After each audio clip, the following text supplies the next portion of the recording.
The universe has a strict food chain, and humanity was widely expected to be near the bottom. So, when the Galactic Coalition captured a world-eating apex predator, they expected a bloodbath. They didn't expect a scarred xenobiologist from Earth to walk into its cage, unarmed, and bring a god of death to its knees. Deep within the cavernous bowels of Outpost Erebus, a black site facility jointly operated by the Galactic Coalition and the United Nations Space Command, the air hummed with a violent electric tension. The facility was an architectural marvel, a brutalist fortress of reinforced diamondoid glass and heavy-duty titanium built onto a rogue asteroid, spinning in the dark void between star systems. It had been constructed for one singular purpose: containment. Dr. Harrison Vane stood on the observation deck, his breath fogging the hyper-chilled glass. Below him lay the primary containment pit, a sprawling chamber that looked less like a scientific enclosure and more like a gladiatorial arena. The walls were lined with automated plasma turrets, heavily modified variants of the Phalanx CIWS systems originally developed by Lockheed Martin, upgraded with Coalition energy cores. Flanking the blast doors were heavily armored androids built on Boston Dynamics chassis, carrying enough firepower to level a small city. And yet, looking down into the pit, Harrison felt that none of it was enough. In the center of the chamber paced the beast. The Coalition called it the Voracrim, a name that roughly translated to the end of all things in the Solari tongue. It was a nightmare rendered in flesh and carbon silicate armor. Standing 8 feet tall at the shoulder, the creature possessed the lithe, terrifying grace of a terrestrial panther, but scaled up to vehicular proportions. Its hide was a matrix of obsidian scales that absorbed the harsh artificial light, making it look like a void moving within the shadows. 6 powerful limbs ended in scythe-like talons that gouged deep furrows into the hardened durasteel floor with every restless step. A crown of bioluminescent spines ran down its spine, currently pulsing with an angry, radioactive crimson. "It hasn't slept in 14 cycles," a voice noted from the shadows behind Harrison. Harrison didn't turn around. He recognized the heavy, metallic, synthesized voice of Director William Stanford, the human liaison to the Coalition's Xenobiology Division. Stanford was a company man, a former DARPA executive who viewed the universe entirely through the lens of weaponization and threat matrices. "It's not sleeping because you're torturing it, William," Harrison said, his voice flat, his pale eyes never leaving the pacing Leviathan. Stanford stepped into the pale light of the observation deck. He was flanked by High Commander Viel, an alien of the avian-descended Solari race, whose plumage was ruffled in a perpetual state of aristocratic agitation. "Dr. Vane," Viel chirped, the translation matrix at his collar, smoothing the harsh clicks of his native language into clipped English, "your empathy is misplaced. The Voracrim destroyed the colony on Aegis Prime. It slaughtered 3 of our best telepathic handlers yesterday when we attempted a neural link pacification. It is an engine of pure violence. We brought you here because human records indicate your species has an unnatural history of successfully bonding with apex predators." "We domesticated wolves, High Commander," Harrison replied, finally turning away from the glass. He crossed his arms over his faded Oxford University sweater, a stark contrast to the sterile military uniforms around him. "We didn't blast them with high-frequency magnetic tethers and expect them to roll over and fetch." Harrison pointed a finger at the readouts flickering on the tactical displays mounted along the observation deck walls. "Look at the telemetry. The atmospheric pressure in that room is kept artificially high. The magnetic containment fields are pulsing at a frequency of 40 kilohertz. To a creature with a centralized nervous system designed for the absolute silence of deep jungle canopy worlds, that frequency isn't just an invisible fence. It's a physiological drill boring into its skull 24 hours a day." Stanford scowled, tapping a finger against his datapad. "The magnetic tethers are standard Coalition protocol for class 9 biohazards. If we drop the fields, it will tear through those blast doors." "If you don't drop the fields," Harrison countered, his voice rising, "its adrenal glands are going to rupture from sustained stress, and you won't have a specimen left to study. You brought me halfway across the Orion Spur because your telepaths keep getting their minds shattered when they try to link with it. Do you know why?" Vale tilted his avian head. "Because its mind is chaotic. It knows only slaughter." "Because it's in agonizing, unending pain," Harrison snapped. "Your telepaths aren't reading a desire to kill. They're experiencing the psychic backwash of an animal that is essentially being burned alive by your security measures. And when an apex predator is cornered and in pain, it doesn't negotiate. It eradicates. Harrison turned back to the glass. The Voracrim had stopped pacing. It lifted its massive, armored head, its 4 eyes burning like dying embers, locking directly onto the observation deck. It couldn't possibly see them through the one-way diamondoid glass, but Harrison felt a cold shiver run down his spine. The beast knew they were there. It could feel their vibrations. "I need access to the lower levels," Harrison said quietly. "I need the unedited footage of Aegis Prime, and I need complete control over the environmental systems in Containment Sector 4. Stanford let out a harsh laugh. "Out of the question, Harrison.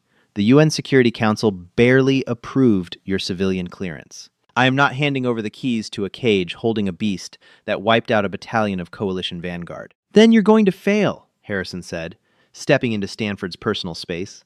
The xenobiologist was not a large man, but the intensity in his eyes, honed by years studying apex predators in the radioactive dead zones of Earth and the untamed jungles of Proxima Centauri, made the former DARPA director take a half step back. "You called me because humanity is the only species in this coalition that evolved as persistence hunters. We know how to track, we know how to break, and we know how to heal. Give me the footage. Let me do my job, or I'll be on the next SpaceX transport back to Earth, and you can explain to the Coalition why their multi-trillion credit prize died of a stress-induced aneurysm." Stanford held Harrison's gaze for a long, heavy moment before scoffing. He keyed his comms. "Command, grant Dr. Vane access to the Aegis Prime archives. And God help you if you trigger a containment breach, Harrison." For the next 48 hours, Harrison did not sleep. He locked himself in a dimly lit sub-level laboratory, surrounding himself with holographic displays projecting the chaotic, blood-soaked footage of the Aegis Prime incident. Aegis Prime had been a lush agricultural colony. The footage from the security drones showed a massacre. The Voracrim had moved like a blur of shadow and razor wire, tearing through reinforced armored vehicles and decimating the colonial militia with terrifying efficiency. The Solari military tribunals had labeled it an unprovoked biological attack. But as Harrison slowed the footage down, frame by agonizing frame, utilizing an advanced behavioral analysis algorithm originally developed by the Massachusetts Institute of Technology to track microexpressions, a different narrative began to emerge. He watched a clip where a heavily armed militia squad cornered the beast near a colony reactor core. The Voracrim roared, an ear-splitting sound that shattered the audio receptors of the drones. But before it charged, Harrison noticed a subtle shift in its posture. Its bioluminescent spines flared blue, not the angry red of the containment cell, but a sharp, icy blue. Its front limbs splayed outward. Its weight shifted back. It wasn't attacking, Harrison realized, his heart hammering against his ribs. It was posturing. It was warning them to back away. He cross-referenced the tactical data. In every instance of violence, the colonists had fired first. The Voracrim had only retaliated when the colonists' plasma weaponry had breached its critical distance. It wasn't a mindless killer hunting for sport. It was a displaced, highly intelligent creature defending what it perceived as its territory from an aggressive swarm. But there was something else. A profound, heartbreaking detail hidden in the biometric scan. Harrison zoomed in on a specific frame from the drone footage just before the beast was captured by the Coalition's stasis net. Beneath the creature's armored underbelly, partially obscured by the smoke and plasma fire, was a deep, jagged scar. It was an old wound, perfectly circular, the kind left by a high-yield industrial mining laser. The beast hadn't just wandered onto Aegis Prime. It had been driven there. Its native habitat had been destroyed, likely by illegal corporate strip mining operations that the Coalition actively ignored. Harrison leaned back in his chair, rubbing his bloodshot eyes. "You're just a refugee," he whispered to the frozen hologram of the terrifying monster. "A battered, starving refugee that didn't know how to ask for help, so you did the only thing you knew how to do. You fought." The realization hit him with the force of a physical blow. The advanced telepathic alien races of the Coalition couldn't communicate with the Voracrim because their telepathy was based on complex linguistic structures and higher-order logic. They were trying to speak poetry to a creature that only spoke the language of survival. Humanity, however, understood survival. Humanity understood the deep, limbic resonance of trauma. Harrison pulled up his terminal and initiated a priority override code. He drafted a deeply risky psychological framework, drawing upon archaic polyvagal theory and behavioral conditioning models from the early 21st century. He bypassed Stanford's authorization entirely, using a backdoor he'd retained from his old consulting days with the military. He didn't just need to talk to the beast, he needed to prove he wasn't a threat. And to do that, he had to strip away every advantage the coalition relied on. 10 minutes later, the klaxons in Outpost Erebus began to wail. Warning. Containment Sector 4, environmental protocols overridden. Magnetic tethers deactivating. Thermal suppression deactivating. The automated facility voice echoed coldly through the corridors. In the central command hub, Director Stanford spilled his coffee across a holographic star map, his face draining of color. What the hell is going on? System override? Who gave that order? Director! A frantic technician shouted from the sensor pit. It's Dr. Vane. He's locked us out of the primary console. The magnetic fields in the pit are dropping to 0. He's going to get us all killed! High Commander Vielle shrieked, his feathers puffing up in sheer panic. Deploy the Boston Dynamics kill squads! Flood the chamber with neurotoxin! I can't! The technician yelled, frantically typing. Vane has hard-locked the armory protocols. The internal defense grid is offline. And... Sir, the inner blast door to the pit is cycling open. Doctor, Vane is in the airlock. Stanford stared at the live feed from the containment chamber, absolute horror gripping his chest. That arrogant son of a bitch. He's committing suicide. The heavy titanium blast door hissed, the pneumatic seals breaking with a loud metallic groan. Harrison stepped into the containment pit. The immediate shift in atmosphere hit him like a physical wall. Without the thermal suppressors, the ambient heat radiating from the Voracrim's massive body spiked the room's temperature to a sweltering degree. The air smelled of ozone, copper, and something deeply primal, the scent of an apex predator that had bathed in the blood of hundreds. Harrison stood completely still. He wore no body armor, no kinetic shielding. He carried no weapon. He was clad only in his gray sweater, a pair of dark slacks, and the heavy boots that grounded him to the Durasteel floor. 50 yards away, the Voracrim froze. The sudden absence of the agonizing magnetic field seemed to confuse the beast for a fraction of a second. Its bioluminescent spines flickered rapidly between a disoriented yellow and an aggressive blood red. Slowly, its massive head swiveled toward the tiny, fragile, two-legged creature that had just walked into its domain. A low rumble began to vibrate through the floor plates, a sound so deep, Harrison felt it in his teeth rather than heard it. It was a predatory purr, an engine of violence spooling up. Don't run, Harrison thought, forcing his heart rate to remain steady. If you run, you're prey. If you freeze, you're a target. The Voracrim turned fully toward him. It lowered its massive front shoulders, its scythe-like talons flexing and sparking against the metal floor. It let out a deafening, concussive roar that sent a shockwave of displaced air crashing into Harrison, tearing at his clothes and making his ears ring with a high-pitched whine. Up in the observation deck, invisible behind the glass, Stanford slammed his fists against the console. Get him out of there! Blow the glass if you have to! We cannot breach the glass without venting the entire sector to space. Director, the technician screamed back. He's on his own. In the pit, the beast charged. It moved with a terrifying liquid speed, crossing the distance in massive, leaping bounds. The Durasteel floor shook beneath its weight. A creature of that size shouldn't have been able to move that fast. It was an avalanche of black scales and razor-sharp bone closing in to eradicate the intruder. 30 yards. 20 yards. 10. Harrison didn't flinch. He didn't reach for a weapon that wasn't there. Instead, drawing upon a deep, primal instinct buried in the human genome, he did the exact opposite of what the alien telepaths had done. He didn't try to project dominance. He didn't try to force his will into the beast's mind. He dropped to his knees. It was a sharp, deliberate movement. He hit the cold floor, bowed his head, and exposed the fragile, unprotected nape of his neck. He spread his arms out to his sides, palms open, rendering himself entirely, utterly defenseless. He projected a single, profound emotion outward, not through telepathy, but through the universal language of body mechanics. I yield. I am not your enemy. I understand your pain. The Vorakrem hit the brakes. The kinetic force of the beast's sudden stop sent a wave of dust and loose debris washing over Harrison. The creature skidded to a halt mere inches from Harrison's kneeling form. The air was suddenly suffocatingly hot, the beast's ragged, heavy breathing blowing over Harrison like the exhaust of a jet turbine. Harrison kept his eyes fixed on the floor. He could see the beast's massive talons, each one the size of a human torso, hovering just millimeters from his hands. One twitch, one reflex, and Harrison would be instantly eviscerated. For agonizing seconds, the pit was dead silent, save for the creature's heavy respiration. Slowly, Harrison raised his head. He looked directly into the creature's 4 burning eyes.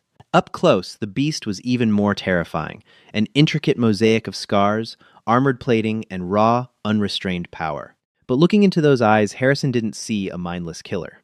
He saw exhaustion. He saw the profound, crushing loneliness of a creature that had been hunted to the edge of the galaxy. Harrison slowly reached out a trembling hand. Up in the observation deck, Vial gasped, holding his breath, waiting for the inevitable spray of human blood. Harrison's hand hovered in the air, palm open, a few inches from the creature's massive, armored snout. He made a low clicking sound with his tongue, a subaudible frequency he had synthesized from the Aegis Prime footage, a sound that mimicked the distress call of a Vorakrim cub. "I know," Harrison whispered, his voice incredibly soft, yet carrying in the cavernous silence of the pit. "I know they hurt you. I know you're tired. It stops today. I promise you it stops today." The beast stared at the tiny human hand. Its bioluminescent spines, which had been flashing a violent red, slowly began to dim. The color shifted, cascading down its massive spine from red to an uncertain yellow, and finally settling into a soft, pulsing, oceanic blue. The Vorakrim let out a long, heavy exhale that smelled of ash. Then, in a movement that defied every xenobiological text written by the Galactic Coalition, the universe's most lethal apex predator closed the distance. It pressed its massive armored snout into the palm of Harrison's hand. The sheer weight of the creature's head forced Harrison's arm down, but the touch was incredibly gentle, a terrifying display of restraint. The beast closed its eyes, leaning into the touch of the first creature in a decade that hadn't tried to shoot it, cage it, or control it. Slowly, deliberately, the Vorakrim folded its front limbs.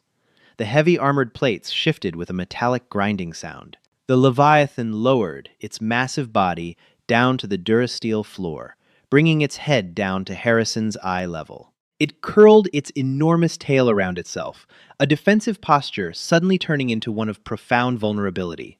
The beast bowed. In the observation deck, absolute, stunned silence reigned. High Commander Vale's datapad slipped from his feathered grip, clattering uselessly to the floor. Director Stanford stood frozen, his mouth slightly open, his mind utterly failing to process the impossible data before him. The most advanced militaries in the galaxy had thrown fleets, telepaths, and heavily armed armadas at this creature, only to be slaughtered. And a human, a soft, frail, unarmed human, had just tamed it with a whisper and an open hand. Down in the pit, Harrison gently stroked the rough, scaled armor above the beast's eyes. A heavy, rumbling purr began to vibrate through the floor again, but this time, it wasn't the spooling engine of violence. It was the sound of a weary god finally finding rest. "That's it," Harrison murmured, a tight, emotional smile breaking across his scarred face. "You're safe now. I've got you." Harrison looked up, past the massive bulk of the resting predator, his eyes finding the one-way glass of the observation deck. He knew Stanford and Vale were watching. He knew the entire coalition was about to realize exactly why humanity had survived so long on a death world like Earth. Humans weren't just apex predators. They were the apex guardians. And as the galaxy's deadliest nightmare slept peacefully at his feet, Harrison Vane knew the universe was never going to be the same. The heavy, rhythmic breathing of the Vorakrim filled the cavernous containment pit, a sound that resonated like the idling engine of a heavy dreadnought. Harrison Vane remained kneeling on the cold durasteel floor, his hand resting gently against the creature's massive, armored snout. The bioluminescent spines running down the beast's back continued to pulse in a calming, oceanic blue, casting long, swaying shadows across the blast-scarred walls. Up close, the sheer scale of the creature was staggering. Each obsidian scale was thicker than a blast plate from a Boeing Starliner-class dropship. Yet the beast radiated a surprising, terrifying warmth. Harrison slowly adjusted his posture, ignoring the sharp ache in his knees. "I'm going to call you Atlas," he whispered, his voice deliberately kept at a low, even cadence. "Because you've been carrying the weight of an entire hostile universe on your shoulders." Atlas opened one of its 4 burning eyes, the fiery amber iris constricting as it focused on the tiny human. It let out a soft, chittering sound, a noise that completely contradicted its terrifying appearance, and nudged Harrison's shoulder with a gentleness that defied logic. Up in the observation deck, the stunned silence had shattered into a frantic, chaotic frenzy. Director William Stanford was practically hyperventilating, his face pale as he barked orders into his comms unit. High Commander Vale of the Solari was pacing erratically, his avian features twitching with a mixture of terror and wounded pride. "This is impossible!" Vale squawked, his translation matrix struggling to keep up with his rapid, panicked chirps. The Palantir predictive models guaranteed a 99% mortality rate for any unshielded biological entering that chamber. "The creature is a biological weapon. It does not purr." "Shut up, Vale!" Stanford hissed, his fingers flying across his holographic terminal. He had recovered from his initial shock, and the ruthless, pragmatic mind of a former DARPA executive was rapidly taking over. He wasn't looking at a miracle. He was looking at a massive, multi-trillion credit liability. We have a severe problem here. If the UN Security Council sees this footage, if they see that this monster is just a displaced animal that can be pacified with a pat on the head, our funding for the weaponization project evaporates overnight. Vale stopped pacing. "The weaponization project? Stanford, you assured the Coalition this black site was purely for xenobiological containment and defense research." "Don't be naive, Commander," Stanford snapped, his eyes fixed on the live feed of Harrison and the resting beast. "A biological asset that can single-handedly wipe out a Vanguard battalion? General Dynamics and Lockheed Martin have been salivating over the combat telemetry. We were going to extract its genetic sequence to breed autonomous, neural-linked shock troops. But we can't do that if some bleeding heart human from the Jane Goodall Institute proves the creature is sentient and peaceful." Stanford keyed his primary command console. "Security Team Alpha, this is the director.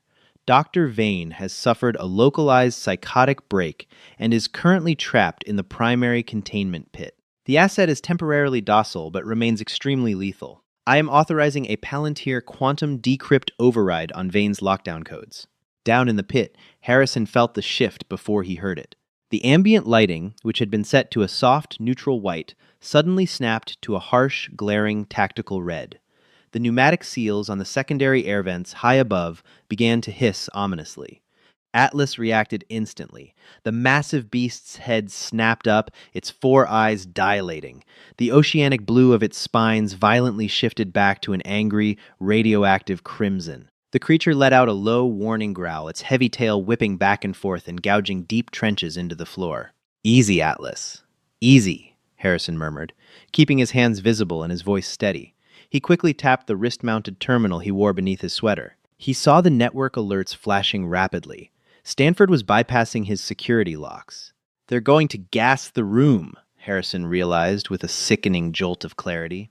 Harrison quickly calculated the volume of the room and the flow rate of the standard Coalition neurotoxin vents. To suppress an organism of Atlas's mass, they would need to flood the chamber with a highly concentrated, aerosolized Soman variant. Adapting the wave velocity to the dense atmospheric pressure, Harrison silently ran the acoustic equation $F equals frac V lambda dollar to determine if he could use the facility's localized PA system to generate a counter-frequency to disrupt the gas. Deployment? But he knew he didn't have the hardware. He had to rely on a different tactic: exposure. Director Stanford, Harrison's voice suddenly echoed through the command hub's internal speakers, his wrist terminal overriding the local comms channel. "I know what you're doing. If you flood this chamber, you'll kill me." Stanford glared at the speakers. Dr. Vane, you are in direct violation of Coalition protocol. You have compromised a Class 9 biohazard facility. The gas is a non-lethal paralytic meant to secure the asset. You're lying, Harrison shot back, his voice echoing coldly. Your standard paralytics don't work on the Vora Crim's accelerated metabolism. You're switching to a lethal binary agent. You'd rather kill us both and claim it was an accident than let the galaxy know the truth about Aegis Prime. The truth is that the beast slaughtered innocents, Viel shouted defensively. The truth, Harrison yelled. Standing up slowly and keeping one hand on Atlas's armored flank to keep the beast grounded, is that Aegis Prime wasn't just an agricultural colony. I decrypted the deep-level planetary scans. Beneath the topsoil, the crust is laced with refined neodymium. The Rio Tinto off-world extraction arm has been running illegal, unsanctioned deep-core mining operations on the planet for 5 years. The color completely drained from Stanford's face. They destroyed this creature's native habitat, Harrison continued, his voice ringing with righteous fury. They drove it into the colony sectors to force the Coalition Vanguard to exterminate it, neatly removing the apex predator that was disrupting their illegal strip mining. And you, Stanford, have been covering it up because your DARPA buddies want the combat data. In the command hub, the technicians stopped typing, turning to look at the director in stunned horror. "Shut off his comms!" Stanford roared, drawing his sidearm and pointing it at the lead technician. "I said shut him up and flood the chamber, now!" The vents hissed, and a thick, sickly yellow fog began to billow from the ceiling grates. Down in the pit, Atlas roared. It wasn't a roar of aggression, but of panic. The beast recognized the smell of the chemical agents that had been used to torture it for weeks. It began to thrash, its massive claws tearing chunks of durasteel from the floor. "Atlas, look at me!" Harrison shouted, coughing as the first tendrils of the toxic gas drifted down. "Stay with me." The beast whipped its head around. Seeing the fragile human coughing and dropping to one knee, a sudden, miraculous shift occurred in the creature's demeanor. The panic vanished, replaced by an overwhelming, protective instinct. Atlas lunged forward, using its massive, 8-foot-tall body as a physical shield. It curled entirely around Harrison, creating a localized dome of carbon silicate armor. The beast then flared its bioluminescent spines, generating a localized, high-intensity thermal updraft that violently pushed the heavy chemical gas upward, away from the trapped human. Harrison huddled beneath the beast's massive ribcage, staring in absolute awe at the armored scales protecting him. The galaxy's deadliest predator was suffocating itself to act as a living shield for a human it had known for less than an hour. "I won't let you die," Harrison choked out, tears streaming down his face from the acrid fumes. He pulled out his wrist terminal, his fingers flying across the holographic interface. He didn't just bypass Stanford's local network. He tapped into the Coalition's deep space relay buoys. Using a heavily encrypted backdoor he had designed years ago for the United Nations Oversight Committee, Harrison established a direct, unblockable uplink. He didn't just call for help. He broadcasted everything. The security footage of the Rio Tinto mining lasers destroying the jungle. The biometric data proving the Vora Crim was a displaced, grieving animal. The audio logs of Stanford authorizing the lethal gas. And, most importantly, the live, high-definition feed of the terrifying, world-eating monster currently acting as a gentle, self-sacrificing shield for a frail human. He beamed the data packet across the Sol system, to Earth, to the Solari homeworld, to every major news network, military tribunal, and civilian data hub in the Orion Spur. "Let's see them cover this up," Harrison whispered, before the lack of oxygen finally dragged him into darkness. When Harrison finally opened his eyes, the world was a blurry, sterile white. The rhythmic beeping of a medical monitor echoed softly in his ears. He was lying on a biobed, a specialized oxygen mask strapped tightly over his face. He bolted upright, his heart rate spiking, wildly tearing the plastic mask away. "Atlas!" he shouted, his throat raw and burning. "Easy, Dr. Vane." A calm, authoritative voice commanded from the edge of the room. "Just breathe." Harrison blinked rapidly, his vision slowly clearing under the harsh fluorescent lights. Standing at the foot of his bed was not Director William Stanford, but a tall, imposing woman in the dark blue uniform of a United Nations fleet admiral. The silver stars on her collar gleamed brightly. Beside her stood a pair of heavily armed UN Marines, their armor a stark contrast to the Coalition Vanguard. Admiral Hayes, Harrison gasped, recognizing the Supreme Commander of the Earth Defense Fleet. The Vora Krim. Where is it? Did they kill him?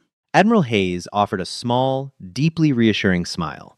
She reached forward and tapped a silver button on the wall. The opaque medical privacy glass separating the room from the main bay instantly turned transparent. Harrison gasped aloud.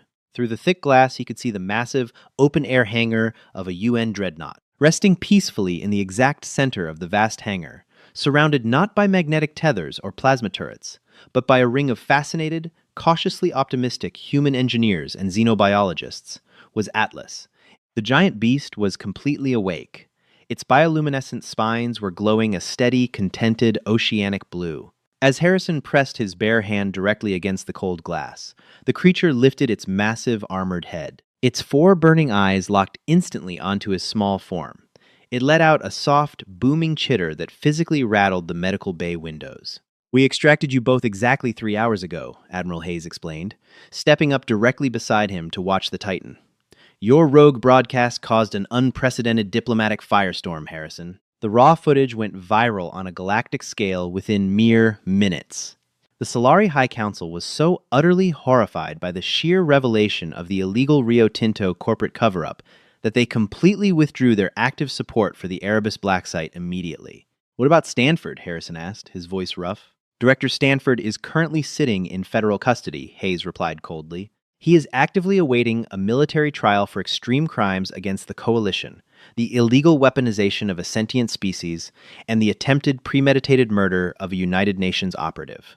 The United Nations Security Council urgently convened an emergency session. "Thanks strictly to your downloaded data, the Vorakrim is officially no longer classified as a Class 9 biohazard, or a mindless monster."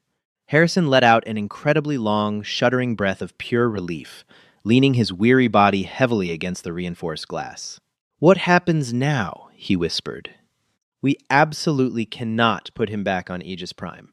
That entire native ecosystem is completely devastated beyond repair." "No, we definitely cannot," Hayes agreed softly, which is precisely why the UN has formally petitioned the entire Galactic Coalition to permanently grant humanity exclusive legal guardianship over the entire surviving Vora Krim species. We have successfully secured a sprawling, totally uninhabited jungle world deep within the Sirius sector. It is a perfect, isolated sanctuary.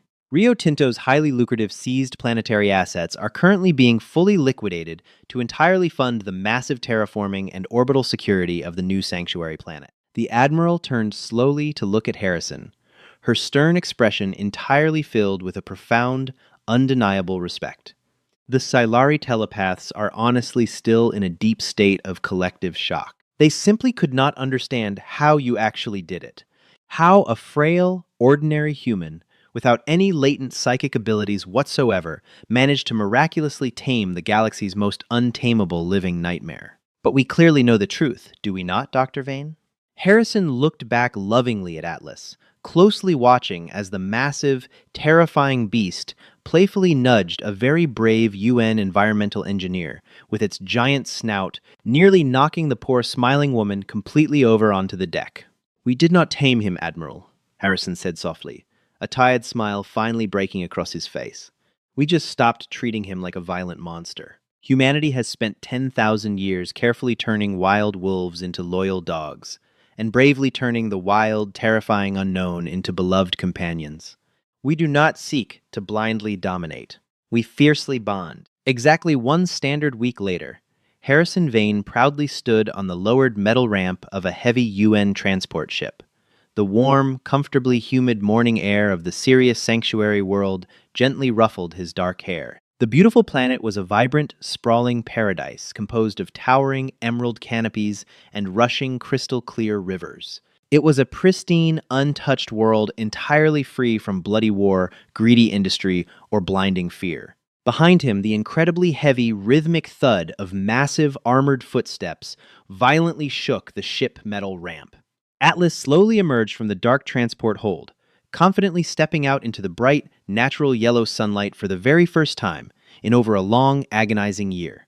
The gigantic beast took a remarkably deep breath, its armored chest expanding massively, and let out a tremendous, sky-shattering roar.